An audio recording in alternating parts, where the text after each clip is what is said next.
Hey guys, welcome to my first review of 2020, Netflix's first release of the year, Ghost Story. This anthology film is directed by Anurag Kashyap, Zoya Akhtar, Karan Johar, and Dibakar Banerjee. So the way I'm going to be approaching this review is I'm going to be reviewing each of the individual segments separately, and within those I'll be talking about the positives and the negatives of each one. From there I'll answer some subscriber questions, and then I'll finally give you my overall thoughts of everything as it came together by the end. I won't be giving any summaries of each of the individual films because I'm going to assume that you've actually watched the movie. If you haven't, now's a good time to pause this review, go ahead and watch the movie, come back and continue from here, because this review will be a spoiler review and I'm just going to assume you've seen it. So the film starts off with an animated sequence that's very reminiscent of James Bond. If you've ever seen a James Bond film, this opening sequence is iconic, and this one is like horror meets James Bond. It's different. It's something that I was not expecting. It made me feel like the movie was actually going to be connected somehow. I knew it was an anthology, but for whatever reason, seeing that intro made me feel like maybe that there's like one small element within each of these films that connects them. So I was actually looking for that. That's just me. I'm not saying you guys did that. So, the positives, I gotta say right off the bat, acting was great. I believed all of the characters. The young girl, the auntie, the boyfriend slash husband, lover character. I just believed all of them. Everything felt genuine. The cinematography was fantastic. The shot design, which, hats off to Zoya. She really understood where the camera needed to be during certain moments. And as a result, I genuinely felt an emotional response to certain moments. And sometimes it surprised me. Sometimes I thought, why is she doing this shot? It just doesn't feel right. Specifically the one where she's on the phone crying and the camera's slowly pushing in, and then it kind of dollies left and you see her profile and she just starts crying. And at first, because of the context of her character, I just didn't feel like that was the right move. But because she held on it for so long and it allowed her to start to actually cry and break down, and let her cry and break down, I started to kind of empathize with her. And that's kind of the point, is you always want to empathize with your characters. And that's also a testament to the editing as well, because maybe there was no coverage done of that scene, but I'm going to assume that there probably was at least an additional shot here or there throughout the film that the editor decided to not use, and instead opted to extend a take beyond its normal conventional length to truly get that extra bit of performance out of the actors. And I applaud that. I like that. I really do love when films are allowed to breathe. Not all the time, but in certain moments where it's justified, if it's done well, I really do just resonate with what's going on screen. However, I have a love-hate relationship with the characters of this movie. On one hand, I really do like that they're very realistic in the sense of they're conflicted, they're multi-dimensional, they're not just one note. And as a result of the short time period that you're with these characters, I kind of only get that conflict, and I don't really know who those people are. I don't really know what they want out of life other than these few snippets, and as a result, I'm very disconnected. And as a matter of fact, I actually hate the main lead character of this film. I didn't care, good or bad, what happened to her, because she was stealing and because she was drugging Auntie. The fact that she was dealing with a married man is a personal thing, and I can't judge her for that. Obviously, it's a movie, but in my mind, I was basically saying that's a personal issue that you can deal with or whatever. I won't judge you on that, but I'm going to judge you when you start putting on this lady's jewelry and you're not related to her at all. You're basically there as a job to take care of her, and you're drugging her so your boyfriend can come. That's where it becomes an issue of, I don't give a fuck about you, and that's not necessarily a good thing. Now, if that was Zoya's intent, hats off, because it worked and it was effective. I just wish we had more time. I really do. This is the one where I feel like if I would have really got her main central focus, it just would have resonated with me more. Because it was so short, it definitely just turned into a negative by the end, and it wasn't helped by the ridiculous twist that was completely unnecessary. Because of the short runtime, it felt very reminiscent of an Edgar Allan Poe short story, you know, the Telltale Heart, where there's the beating heart underneath the floorboards, there's this guilt going around. That's not necessarily in this story, but it's that same concept of a hidden body within walls that the viewer doesn't know about, or the reader in Edgar Allan Poe's case, they don't really know until towards the end. Maybe they could start to figure it out. But the twist just doesn't work, in my opinion, because I feel like it actually invalidates the film. There's moments where you believe that the sounds that are coming from the auntie's bedroom are real. I mean, there's the scene with the lover as well as the main lead actress, and he hears the auntie banging on the bed, calling out for her son. But if she's... So is the place haunted with the spirit? Is that the idea? But if that's the case, why does it go across the floor all the time? She was crawling to get food. I get that as the idea, but I don't understand the idea of its repetitive nature and why she would appear in the bed all the time. That doesn't make sense to me. It just doesn't resonate, because they recognize the smell. Everyone recognize it. Just doesn't. I just don't get it. And we find out through exposition at the very end of the film that the grandma was actually left alone for 5 days prior to the girl coming, and the girl was there for like 2 or 3 days. And so if you're a cop, does that mean this girl is going to get charged with murder potentially because she neglected to know that she was dead? Which I don't know what the legality of that is, and maybe I'm just overthinking, but not a fan of the twist, to be honest, because it just made everything else not resonate anymore. I don't know, but maybe I'm just overthinking, and if there's any theories that I'm missing, let me know in the comments, because I'd love to hear about it.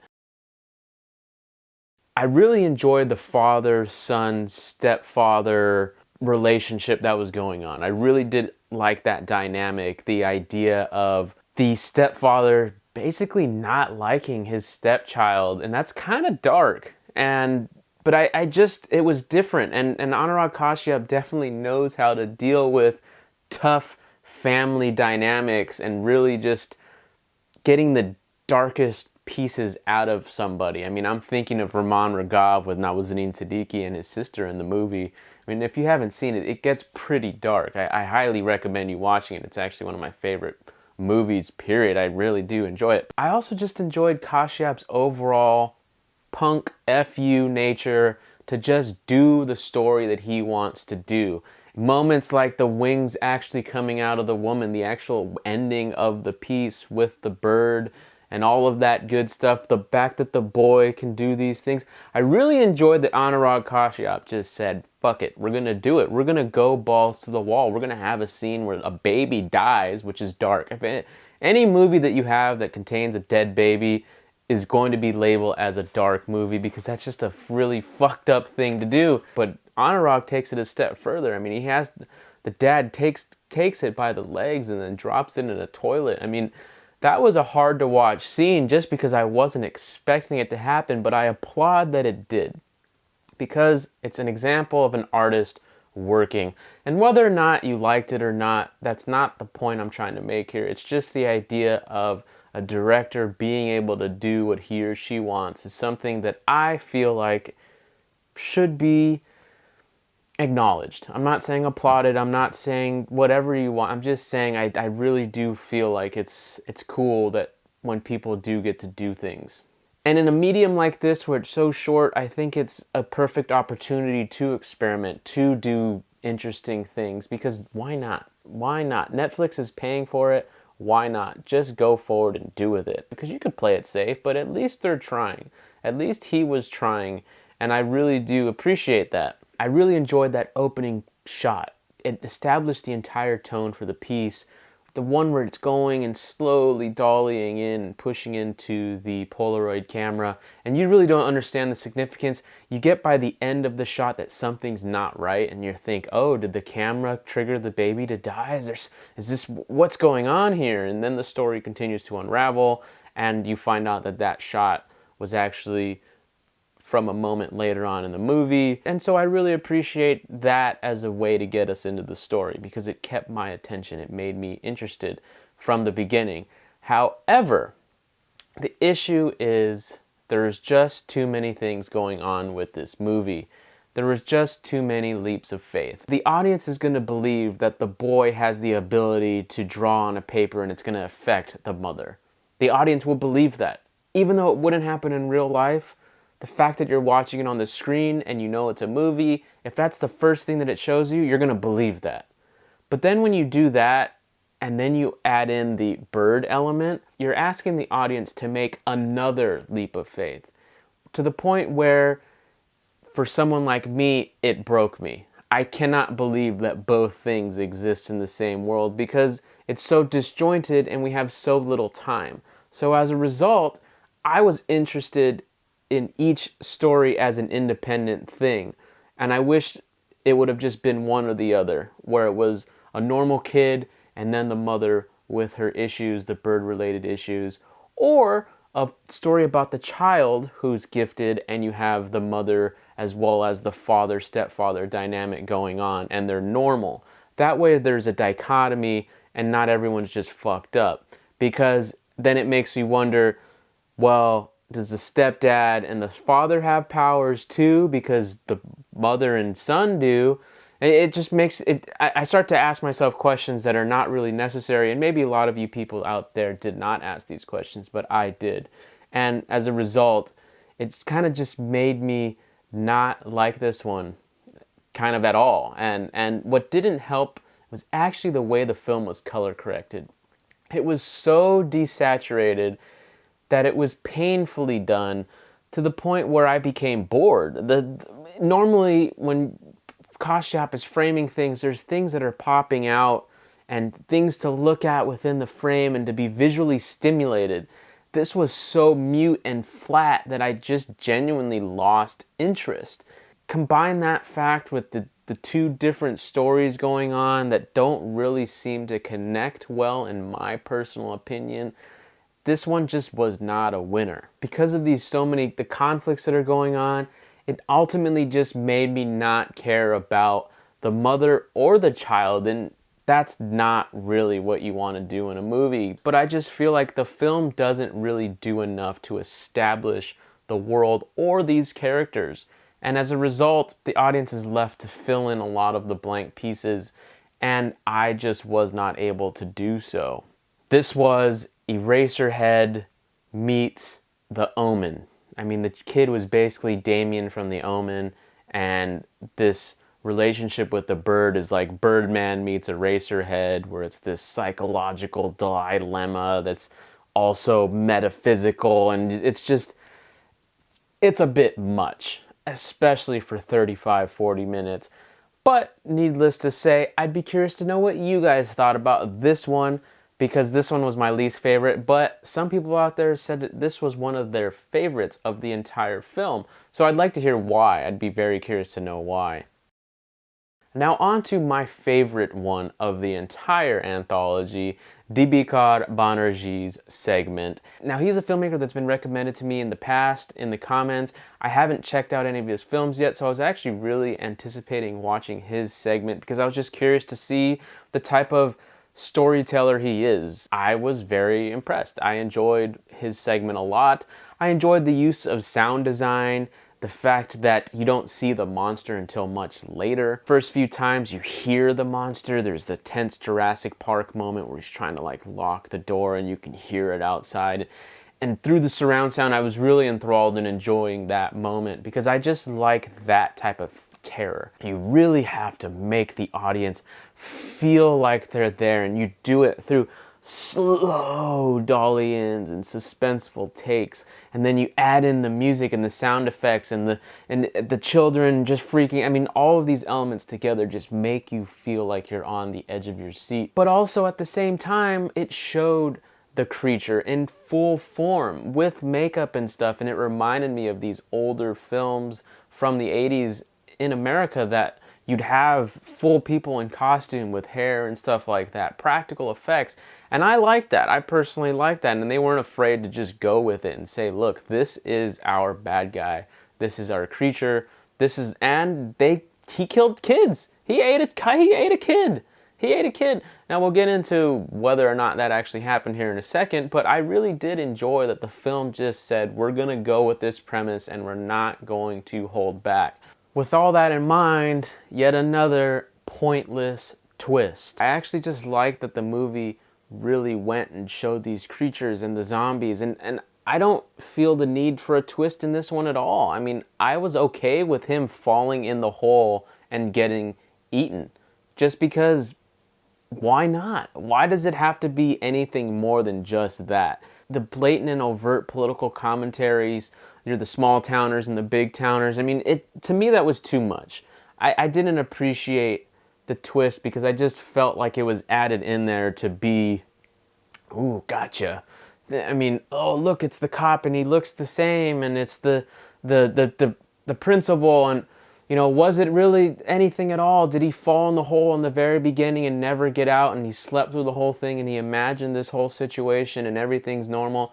I mean, maybe you could make the argument that that's okay, but for me personally, I just enjoyed so much that first part that I like that world that it established. I mean, I wanted to know the mystery, the intrigue. I didn't need it to necessarily be grounded in reality where I need to have this dichotomy going on and this weird, did it happen or did it not? I mean, obviously it's your artistic interpretation and your job as an artist to create a film that you want to do, but for me as a viewer, I didn't necessarily sit well with it because I was just so enthralled by the beginning part. It just made me want a zombie film from India, and not in the go gone sense. Not that there's any problem with that movie. I really did enjoy that one, but just something that's very grounded, very serious. Something like a 28 Days Later, but in India. I mean, that'd be really interesting in my opinion. And the most important thing is there was zero character development. Because of the short time frame, I don't know who this guy is, and I don't know why I should care about him. I don't know who the kids are. It's just very primal in the sense of, here's a guy, here's kids, here's a bad guy outside. We need to be afraid for them because I'm putting myself in their shoes. And once you get past that element, they don't really add any more character development. And as a result, by the end, by the time you get to the twist, that's why I was so satisfied with him just dying, because it felt complete, because he was just a guy, a victim of this ongoing thing. But instead, if that's not the case and it was hallucination and stuff, then it makes me wonder why. It brings up more questions than I necessarily wanted to. And so maybe if this was expanded, this would have been developed more. And finally, Karan Johar's film, which I have been reading in the comments that not a lot of people have liked this one. I actually dug this one a lot, to be honest with you. I enjoyed the lead. I enjoyed all the lead characters, as a matter of fact, across all the films. I mean, the women are gorgeous. I just have to say that and point that out. The casting on this film was great. The main character's best friend was thick AF. But she was also funny, though. I read that people have said that she wasn't really necessary and she just didn't belong in the film itself. I actually think that it helped round out the lead character a little bit because it gave her a person to be herself with. Not just be the wife of somebody, but be a human being. Make jokes about sex and things like that, which I appreciate. Because you have such a short time frame that I feel like Karan Johar was actually the only one who decided to tell an actual story within his little short film. Because you have the setup, we're gonna get married, this, and this. They get married, it's this nice, beautifully shot wedding ceremony, and you believe it. And then a bomb gets dropped on you with his grandma, and he's saying, you know, they're playing peekaboo or some shit, and goodnight. I mean, that was a little bit like, but the idea of this guy is kind of clearly screwed up when he goes from Mr. Perfect to, gotta ask what grandma says, but she's been dead the last 25 years, and you're like, huh? What the hell's wrong with this dude?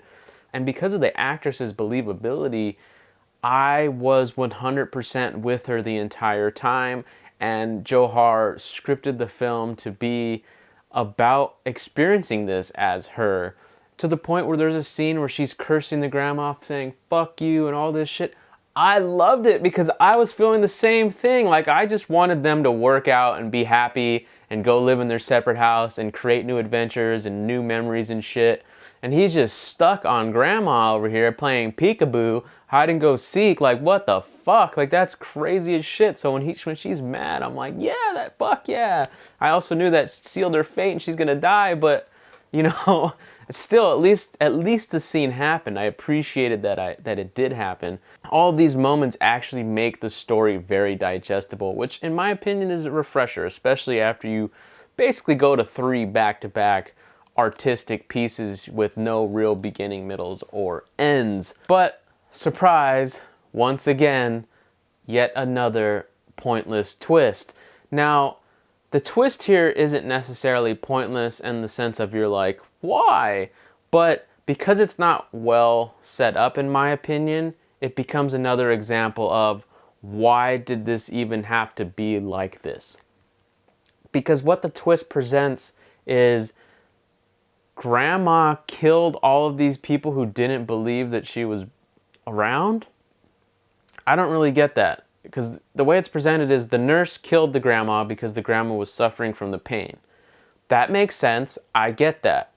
If the grandma was controlling the nurse to kill the girl, I would get that as well. But why really would that happen? That's what I don't understand. It just didn't feel necessary. And since this is a Christian tale, is there an exorcism style thing going on? Where is this spirit and entity coming from? It makes me wonder these things, and the reason why I say it's Christian tale, because there's clearly Christian symbolism throughout the thing. So for me, that just didn't resonate. The idea, though, of a grandma being there and not leaving, and all she could have said is good night, and maybe that would have wished her away, you know, that idea I actually did like. I did like the fact that she dies, that the lead character dies and is with grandma in the other world, but this other world just wasn't established, and I think that's the main thing that makes this twist pointless, because I don't understand the idea behind it, because there was just not a proper setup in my opinion. But what did you guys think of this one? Like I said, I actually like this one a lot, so maybe I'm the minority here. I mean, I'm the minority otherwise in this country because I'm a Mexican, but I'm just curious to know how you ranked all of these films in order. Rick and Patel tweeted and asked me the following: what was your favorite story of the 4? What did you think of the cinematography? Well, okay, let's go in order. First of all, what was my favorite one of the bunch? It had to be Dibakar's segment. I really did enjoy the suspense, despite the fact that I didn't really enjoy the last bit. But overall, that was my favorite one because it just grabbed my attention. But it was a close second by Zoya's. And to be honest, Karan Johar's were up there. I think it's just Anurag's was the one that kind of just didn't sit well with me, if I'm being completely honest. As far as the cinematography was great throughout the whole thing. Even in Anurag's film, the cinematography was great. However, it just, for his in particular, the color correction just really was distracting. And personally, it was just too desaturated. I think there just needed to be a little bit more, just to have a little bit more color. But it's a creative and artistic choice, and that's what he wanted to do. So to each is their own. But for me personally, I really understood what he was going for, and I actually liked that look for this style of film. I just felt like it was just too much desaturation to the point where the frame just became completely muted and my eyes just became disinterested. There's no question that they definitely, each one of the directors here, tried their best to create something interesting, something unique, and something different. I can see that. I applaud that. Whether or not things worked for me or not doesn't mean that I don't support this style of film, because I do. I wish that some of these maybe were features themselves, but at the end of the day, the fact that it exists, the fact that Netflix is paying for things like this to exist, I like it. I like it because it's not cookie cutter. Maybe if they do a second part of this, another horror anthology, maybe they'll do even more creative stories and just fix their mistakes if they think they had any. But what did you guys think of the film as a whole? I'm very curious to know what you guys had to say out there. As always, let me know in the comments. If you like this video, don't forget to hit the like button as well as the subscribe button and share the video with your friends. And if you want to watch more content, more reviews, all that good stuff, click on the box on the screen and we will see you next time. Later.